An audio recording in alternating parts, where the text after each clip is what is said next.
welcome out to another episode of It's All Been Tricked Before. This time, one of our planets is missing. Yes, very similar in title as I referenced to One of Our Wives is Missing. Classic 70s TV movie. ABC Friday Night Movie of the Week. Yep, I had nothing to do then. I was also 8. Speaking of when I was 8, the good, the bad, and the geeky, that describes when I was 8, describes me now. The good, but that's not what I'm talking about. I'm talking about the podcast, the good, the bad, and the geeky, or GBG as the hip cats call it. It's a pop culture podcast. It's been around for a whole decade. And we got a long way to go. With It's All Been Tricked Before to get there, but we have a long way to go anyway. We've got a lot to watch. You know that. Sometimes there are movies and TV discussions with a variety of guests. Sometimes host Nick Argermight just gives his thoughts in a short drive-by. Sometimes they're even live bits, such as those they perform while warming the crowd before. It's all been done. Radio hours, live shows, always entertaining. And we hope you consider subscribing wherever you listen to podcasts. Check out GBG, all of our other stuff, IABD Presents.com, and don't forget to support us at Patreon.com/IABD. I know you're like, maybe you're like, I haven't spelled it in a while. Patreon, Patreon.com/IABD. That's where you can support all our programs. Become a sponsor. You're going to be ensconced. You're already ensconced in our programming. You might as well get embedded, get ensconced. Support us at Patreon.com. Also, they're out there. All 2 seasons. Nikki tells you how to live your life. Nikki's completed her 2nd season. Now 2 full batches of episodes in which she advises you how to live your life. Head on over to our YouTube channel to find the video series, Nikki Tells You How to Live Your Life, and watch it over and over again until you have internalized as your personal mantra. That's a good idea, actually. Head on over to IABDpresents.com to check out this and all of our programs. And now, we don't know where it is. We're going to find out. One of our planets is missing on It's All Been Tricked Before. Welcome out to another episode of It's All Been Tricked Before. We're dealing with the animated series. This episode is One of Our Planets Are Missing. And we are joined by no missing regular co-hosts. All of them are here. This is Steven. And Keith. And Jimmy-Jerome. Zoe is missing. Zoe is going to the planet. Yeah. You're not going to hear a bunch of Zoe in the background this episode. Apologies for last week. She was having her dinner at the table, and that was unavoidable. First impressions of One of Our Planets is missing. Wow, I think we're going to be reversed on this one. Well, I started off really not liking it, and then it kind of came around for me. I didn't love it, but... Yeah, there were interesting things. I guess we can get to that in a bit. But early on, I wrote A Lamer Immunity Syndrome, which was a terrible epised, if you recall. Was that one of the cloud ones? It was the giant cell. Yeah. They had to... I mean, you had mentioned before that this was written by Mark Daniels, who was the director of Doomsday. Not writer, but director of Doomsday. Yes. And I thought there were some similarities with that as well. Yes. We actually got to find out what made the thing tick instead of just like, oh, it's a machine that we need to stop. You know? Yes. I should end some of the anticipation that I'm sure that the listeners had from before and say that the titular line did not come up in the episode. I was expecting like a dude, where's my planet or something, but it didn't really make much. Yeah, it didn't really make much sense as far as what was actually happening. What didn't make sense is it wasn't missing; it was just getting eaten. Right. They saw it get eaten. I mean, did they mention like another planet that had been consumed before? That I guess they're implying that it had consumed other planets, perhaps. I think they just liked the sound of that title. I mean, the title sounds like somebody searching for their keys. Yeah. I'm not gonna lie. If I'm writing universe, titling episodes is hard, and sometimes I'll write an episode of Universe Journey or whatever for Radio Hour, and a phrase will pop in my mind, such as One of Our Planets Are Missing, a phrase that doesn't totally fit, but I like that phrase, so I'm just gonna name it that. I think I mentioned this when we talked about this episode at the end of yesteryear. It was reminding me of the movie, the TV movie from 1976. One of My Wives is Missing, with Jack Klugman, a.k.a. Oscar Madison from The Odd Couple, and also Quincy M.E., Quincy Medical Examiner, and also James Franciscus, who you know from some Planet of the Apes movies. Anyway, I had to look it up, because I remembered specifically watching it as a kid in 1976. One of My Wives is Missing. So in that movie, back when TV movies were a bigger deal, this guy goes to the police. And it's like, hey, I can't find my wife. She's missing. And then he's talking. They're like, well, did you fight? Well, he's like, I wish she was here. And then this woman bursts in and says she's his wife, and da da da. Oh, so he doesn't think he's not a bigamist. He's not a polygamist. Right. Gotcha. Yeah. It turns out there's a woman pretending to be his wife, or so we think. I don't want to spoil it in case you want to go find it. I think we're good. I meant the listeners. There might be something they're right now. They're like, I gotta watch this. One of My Wives is Missing. Is that a movie? It's a TV movie from Available on 1976. Netflix, not really. It was the ABC movie of the week. And again, it's ripped off Star Trek because Sure. this is right after this. I mean, so much rips off Star Trek. So chronologically, the thing that I was laughing at that I said I'll explain later Sure. was when they said mantillies, it sounded like they said man titties. Like multiple times, like man titties. And I was like, what? I didn't think that. I was thinking Antilles, which is an island in the Caribbean Sea. I was thinking of Captain Antilles from the opening of Star Wars: A New Hope, and this is the Star Wars portion of the. So anyway, that was the planet that the cloud was going to consume. It was going to be missing. Yes. Yeah, the Potentially. Antilles with Governor Bob Wesley, which I forgot he was in. So he was, just to refresh your memory, Robert Bob Wesley was the captain of the USS Lexington in I the forgot original about series that. episode The Ultimate Computer.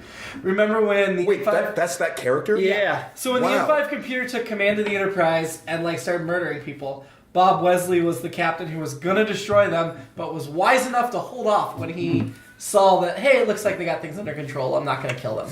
Okay, he was coming to the rescue, so Yes. to speak. Yeah. All right, yeah, all right. So Yeah. now they mentioned this episode, he's retired from Starfleet. He's now the governor of a planet. Which that's a cool callback, although I forgot, so I wrote it was a very unimaginative name, Bob Wesley. Why not Bob Woosley? Well, Robert Wesley was Gene Roddenberry's pen name when he was still a police officer. Speaking of, why not be a Yes. little more creative? He wants to be like an everyman believable like guy. You know? I'm not Gene Roddenberry, I'm Gene Roddenberry. It was Eugene Wesley Roddenberry. Okay, It was that Gene makes, Roddenberry's okay, real that name. makes sense then. I don't know where the Robert came from, but Wesley was his middle name. And his first name's Eugene. Shout out to Nathan Eugene Haley. But anyway, I really like that they brought back Robert Wesley. I feel like the animated series does a good job of bringing back characters and creatures. Something I wish the original series had done more of.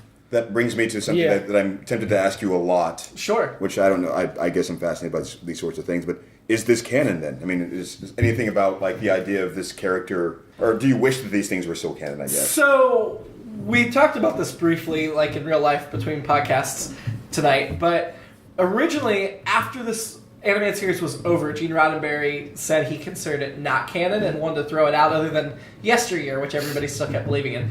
But most Star Trek fans today consider the animated series canon. Part of what helps that is future iterations jumped in time and everything, so there wasn't anything to contradict anything that happened in the animated series. So you could bring it in later and call it canon, and it doesn't really affect anything. I do think my favorite line in this Wikipedia entry, or Memory Alpha entry on Robert Wesley, is between the Ultimate Computer and this episode, he apparently changed his hair color from gray to brown.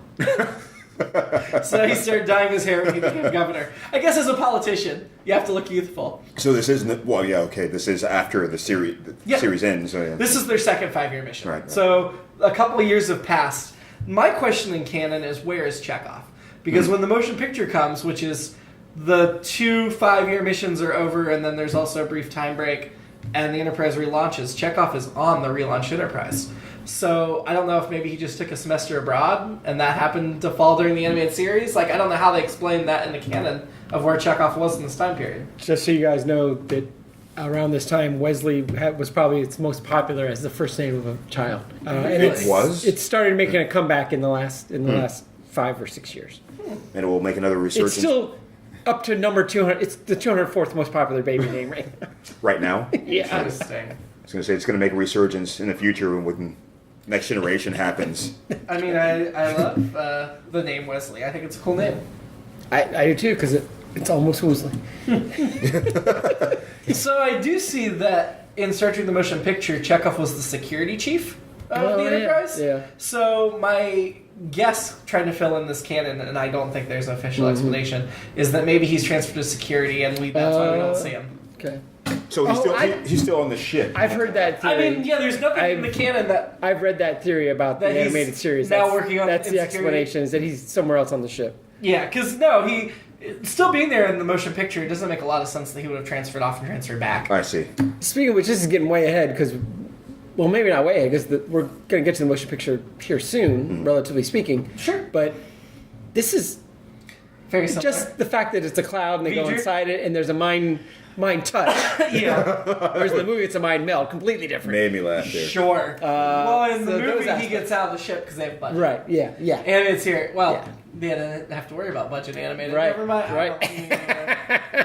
Anyway. So there are a couple things about the writing of things about the situations they were in that kind of rode the line for me as far as like I was sort of like, okay, haha, that's absurd, and then it's like, oh, that's kind of interesting too.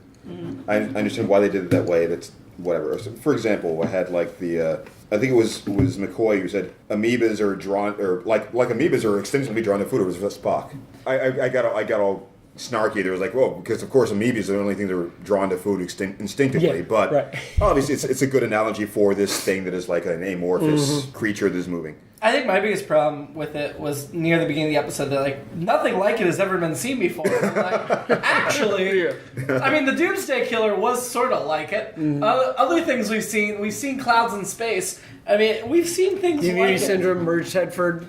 Remember that cloud? We've seen things The obsession like it. cloud. It was a dumb line. Well, actually, you should have said, well, actually. Well, Actually. Sorry. you can't see it right now, but I'm now doing Love Actually to Keith. I'm holding a poster board with words on them. I like. At first, I didn't like it, but I think I did like it when Kirk asked McCoy to give his psychological analysis of if we should tell the people on the planet and all that. I think that's totally I don't- legit. I did too. I wrote space psychology, which, as we remember, well, actually, I don't remember what episode it was that we got into space psychology, but I didn't catch that It was part. McCoy's bailiwick. I guess I it missed still that is. too.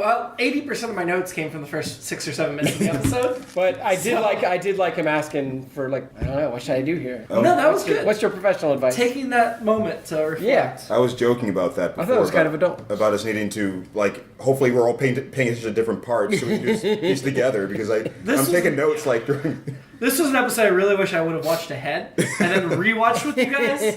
Because, yeah, the beginning of the episode I was taking so many notes I felt like I wasn't paying attention. Like I said, most of my notes are from the beginning. And some of them are very general, like we're at the edge of the galaxy again, Yeah. like we are in the original series. I didn't catch that either. Scotty's Eric's, the way Jimmy Doohan voices God. Eric's, belongs on the records. I think I said before, Yeah. when we were doing Yep. the record special episodes, it feels that like- they feel like the animated series. Yes. They Yeah. totally were done in the style of the animated series. Yeah, and again, Is you this know, like a positive or a negative you're saying? Or? I think negative. Negative. Yeah, again, The records were not great quality. I love Jimmy Doohan, but yeah, his voice for No, I don't. Tim's- Keith was just saying he liked Jimmy Doohan's range on this series. I disagree. Overall. I disagree. Yeah. I think overall, but I think some of them are just like, what's that guy's Eric's? Is that Yeah. it's just not good. Well, since we're in this section, because Yeah. I noted in this one is probably... My voice do this. I would say especially bad for pretty much everyone except for Sulu.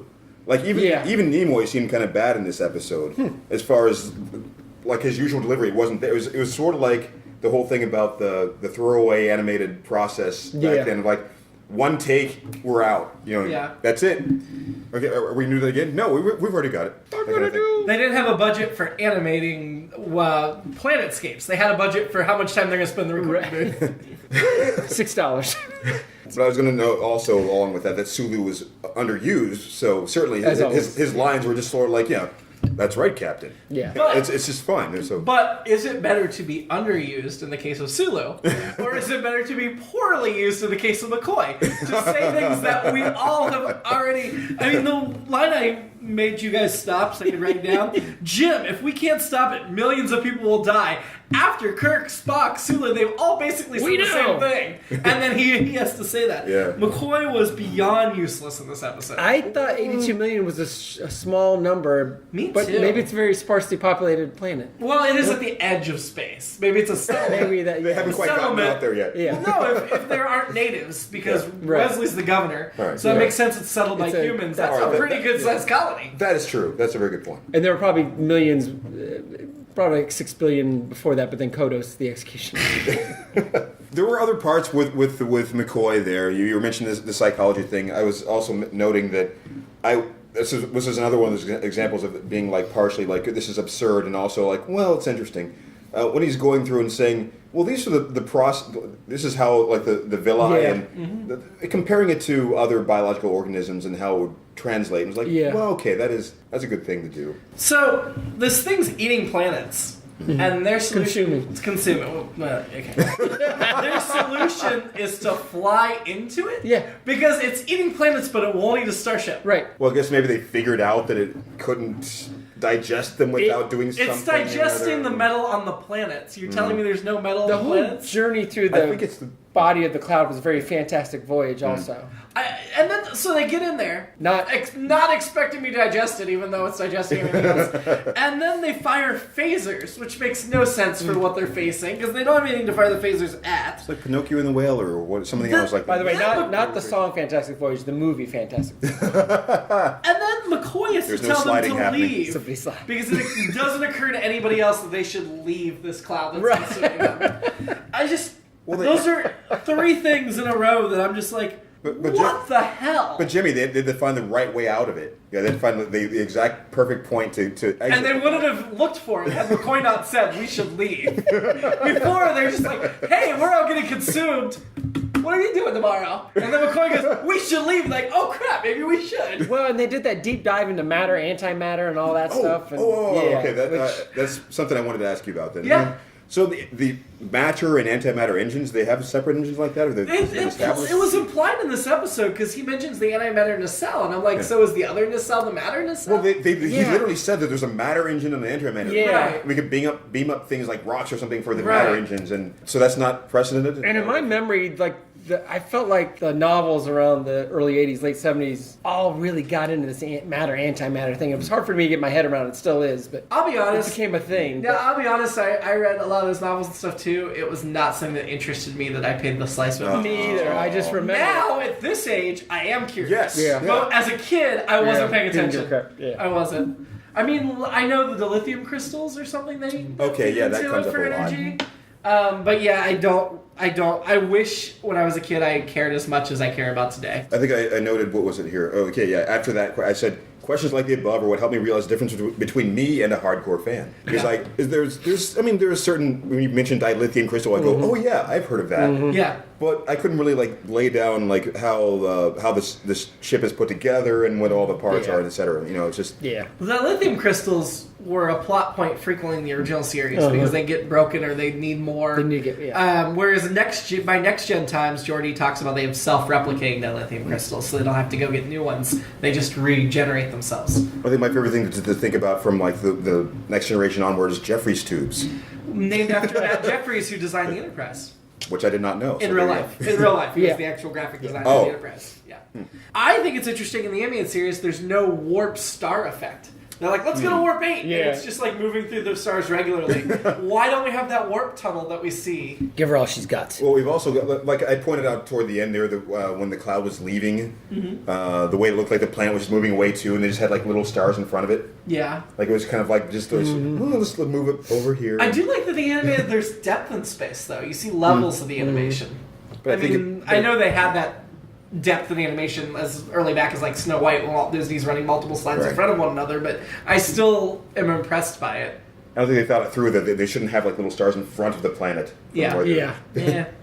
I do like that as they're talking about this thing's eating planets, Spock's like, well, it might eat stars too. And I'm like, wait. Planets are rock, stars are gas. They're two extremely different things. We have seen nothing that indicates they eat stars. Why does Spock make this huge leap in logic? Well, the cloud might get bored, you know. It's like I've had enough planets. I'm just like, I've had enough meat. I need some vegetables. let's try Thai today. Yeah. Let's go for the star. I also think it's ridiculous that that it's like delivered with gravity. This thing might be alive. Yeah, no, we were all thinking that Yeah. from the first minute of the episode. And Spock just delivered it like nobody's thought of this. A lot of things were being delivered pretty much at the same level throughout the episode. Sure. Now, I think I chalked that up in that note before about this is more like a classic action-oriented moral quandary episode from the original series, but they weren't in their normal bodies doing this. They weren't like on the bridge, like doing the pacing, like what should we do? Like blah blah blah. They just had to like be in this booth and sort of like reading it flat, and so Yeah. it really came across in that way.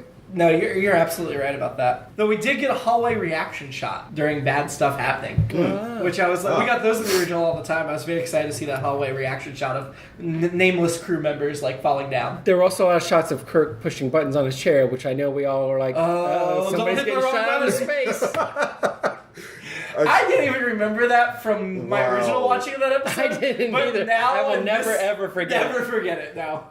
So when he's talking to Bob Wesley, he's got to figure out, how to get as many people off as he can. Well, there's no debate. It's the children.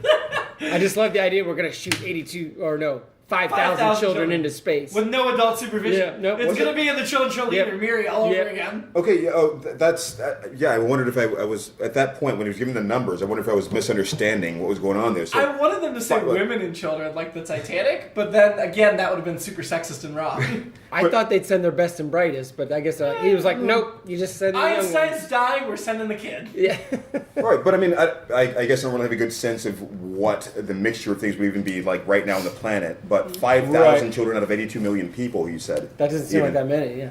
I don't think there are only 5,000 children. Okay, I think they that's only have the what capability to evacuate 5,000. That is what I guess I misunderstood. I assume there's going to be at least one adult for every, 25, 30 children, like a classroom. You don't worry about ratios. But it's the future, so hopefully they're down to like 10 children per teacher. But you know. Right. Getting back into it, that chart of the cloud on the view screen. Yeah. Could they spent 5 more minutes on it? Seriously. I'm not sure if I caught it. What is it referring to? They showed it a whole bunch in this episode where they had the chart of the cloud on the view screen. Oh, right. Like it had no detail. It didn't match what they were talking. They talked about, the hole we came in is closed, but there's another open one. But they were both open because we saw the dot where the Enterprise was. It wasn't closed. Okay. And then they talked about a grid, and they talked none of that was showing up in the chart. Yeah. The chart did not match the dialogue. Later, they showed. I remember, toward the end, they had that diagram up there without the dot either. Yeah. So I wasn't sure it was. That's also where McCoy said it's the brain. It's electric. Woogie, woogie, woogie. I was thinking, right? Oh my god. The last 5 minutes of this episode, I just have to say once one word, they start talking about going through it. It was, I think and it was such an obvious reference. Being inside, you're inside. Being inside me. And then from then on, the rest of the episode was just every line name. I think that's why it's called a mind touch instead of a mind meld, because, Spock said, I am inside of you. I am very small. This is a good segue into what I was about to say, which was another one of those examples of things I was like, this is silly, but okay, I'm kind of getting into it. During the mind touch with Spock and her talking, that's probably Magellan's voice, right? Yes. She's the I almost wrote that down to talk about, except she voices the computer. It sounded like it was just the computer. Yes, that's exactly why I thought it was. Yeah, so. Yeah. And she voiced the computer in real Star Trek, not just animated. Yeah. But the cloud sounded exactly like that. But the way that the cloud, the way they wrote the dialogue for the cloud, was a good, kind of worked out in the way that you might imagine a very basic understanding of English, or it being translated into English, like noun, verb, this, inside, me, what, you, this, what. Listen, it was running through the universal translator in the computer, so it was just trying to make sense. That was, it was interesting. Yeah, I liked it. But yes, it did very much lend itself to lots of little, here's the porn tape name. She's no Justin McElroy, who was the computer voice in Universe Journey. I like that. From My Brother and Me. But, I like Magellan as the computer voice as well. But, Magellan and Justin McElroy, they're basically the same person. Right. Yeah. So, separated at birth. Of course we cast Justin McElroy when we voiced our computer. Justin did a good job on that. He did. Yeah, I think that episode was called Waking Up is Hard to Do, if you want to find it. It was a good Hal, but not Hal. Yeah. No, he sent us multiple takes. He was great. Justin McElroy, thank you very much. Kirk there's a reference to Taste of Armageddon when he says, we're not going to kill today. Yeah. Yeah, he's phrased a little bit differently. Well, he said it, I said once before, we're not going to kill. Yeah. And, he directly referenced. And I like that. I do like 5 years ago, I remember my exact words. I do like that little moment in the episode because it is a little bit of let's just blow it up. It's like, hang on, we just said that this thing's alive. Maybe we shouldn't. I think if you go down to the rec room, it's probably on the wall, and that's why he remembers the exact wording, because you know how you see this inspirational slogan on the wall. He was like, write that down, Yeoman Rand, and then she put it on the wall for him, like in football locker rooms, things like that. Yeah. As a slogan. This is my last note. Animated Uhura. You can't improve on Nichelle Nichols. butt? Is there a She's butt? pretty amazing, and I think the animator spent a lot of time. I'm sure there is a butt, but we never got to see it. A lot of I can't go much further into detail with how much time this animator spent on it without making this an explicit episode. So I'm just going to leave it at that. We're gonna save it for Patreon. There was also the weird moment we noticed with the emblem being sort of above the collar. Like it was bunched, but of course they didn't do the perspective right, so it was just sort of like, it was like that overlapping. emblem frequently changes like direction and stuff in different scenes. It's not good. I thought the conclusion of this episode, where Spock's like, "Hey, cloud thing, go back to where you came from," was bad because, first of all, he's already eaten all the planets from there, so you can't go back the exact way. But let's say he goes over a block and goes back. Sure. Whatever. You're dooming other people to death. You're not you're saving Earth and Vulcan, but Spock doesn't seem the type who's like, let's just let this thing keep eating planets in somebody else's neighborhood. I mean, if it was Trump, he'd be like, hey, we're going to build a wall, planet can't come past the wall, it can eat Mexico all at once. But if it was President Barack Obama and there's a cloud invading Arizona, he's not going to say, let's send it to Mexico and let them eat Mexico. Does it need to consume planets to stay alive? Yeah, and they could give him a map of uninhabited planets, I guess. Yeah, or rather, that would seem like a better solution than just sending it back where it came from. maybe or an asteroid belt. Sure. My understanding was that if it understood the difference between sentient life or other things that could have, was it saying that things that were not planets were too small to eat, or? No, it wasn't saying that. I think what it was saying was Spock's like, hey, reach out and pay attention. Look down. There's ants on that thing or whatever, And it said, oh, now I sense them. Okay, I'm not going to eat them. Okay. So now I think when it comes to the next planet, it's going to think about it. That would be nice. Of course, though, it gets really hungry, especially if you're going from one galaxy to another and there's the big open space. You may just be like, well, I'm too hungry to go find another planet. Yeah, maybe, like you said, some uninhabited moons, like a little snack. Yeah, sure. So I had 2 notes left, but now I have 3 because of something you said. When you're like, hey, I was like, you made me think of like, hey, you, get off of my cloud. Oh, name my sex tape. Had nothing to do with anything. Stephen was mentioning this in the previous episode. I started noticing the music more. Started thinking about that. It reminded me of like an early version of like the music I would hear in G.I. Joe and Transformers that would share between them. Yep. And it was just like, it's a very soothing kind of thing when you notice that. I'm sure that there were probably other shows that were that action music was showing up on. Yeah. Sure. Very much in that same kind of low budget. Let's like just pass this along. It's just for dumb kids so we can sell cereal. Yeah. And I noticed that at the end of this episode, Spock had the last line again, and it was also another ridiculous one. Not just that, but it was double talk again. It was incredible. Yeah. That feels like it belongs on the record as well. Yeah. Alternate episodes? Bob Wesley, governor, and it's kind of like a West Wing kind of thing. Oh, that would be cool. Antilles, so we can see what that's like. Yeah. I like that. Yeah. Mine was much more ridiculous in that while they're traveling through the cloud, they see a school bus. It's Miss Frizzle, and they have a conversation from the magic school bus. Spock and Arnold hang out. Men, women of Star Trek. You want to stick with Lady Amanda, or something changed, Keith? The cloud sounded pretty hot, so... You want the cloud? Yeah. Okay. She was very conscientious, too, when she realized that there were ants down there. It was like, I guess I'll just go home. Well, you do have a thing for clouds. So this is well established. That's canon for this show. But Keith, you made no promises, Cloud. You did not have to stick with the cloud all season. Right. You're not committed. I'm going to stay with Commander Thalen because I didn't find any other character nearly as interesting as him in this episode. I'm going to stick with Madeline Kahn. Right? Yeah. Before I rank the episode, I do want to say, I know I had a lot of nitpicky and whatever, but overall, I thought this was a good episode. Like, it had a good concept. It was decently well executed, better than the time travel crap last week.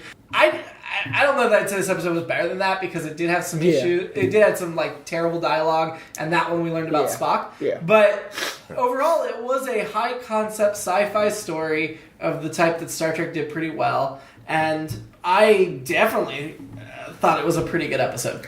Yeah, I expected it to be terrible like the first one, Beyond the Furthest Star. And I thought it's a better episode than the Immunity Syndrome, which we hated. Yeah. The Immunity Syndrome was just boring. This is at least this is much more interesting. Not as good as Doomsday Machine, but no, let's not go crazy. No, and not as good as the Ultimate Computer either. But No, yeah, I'd agree. Yeah, but those were good. Those were a great and a good episode. Well, better than Beyond the Farthest Star. Yeah. You make a good point about. I even noted that it was a classic Star Trek moral quandary episode, which is a good thing about like the. This could be a sentient being, maybe it isn't. Let's just kill it anyway. There's all these other lives at stake, etc. Should we try to reason with it? Good message too, as far as that goes. The classic sort of thing about the thing that might be alive or is not. I would say that again that the voice acting was not as good in this one as the previous one. This was more. It was more solid because there were fewer moving parts as far as the idea of like I want to do this episode in the past. I want to do a flashback, but let's keep adding all this other stuff in just to make it happen. Yeah. So there's less of a mess there. But I don't know. Do you think it belongs in the middle of these three so far? I do.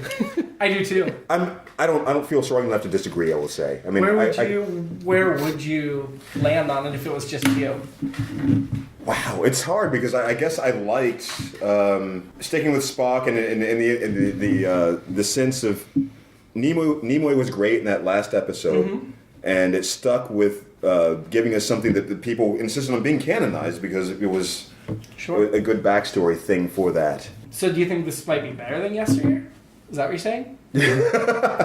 It's hard to say. Let's go. I would defer to you two in this sense. They're pretty even. I mean, I'm ready to put it in the middle. Had there not been terrible dialogue in it, I would put it above because I think the story was more cohesive than yesteryear.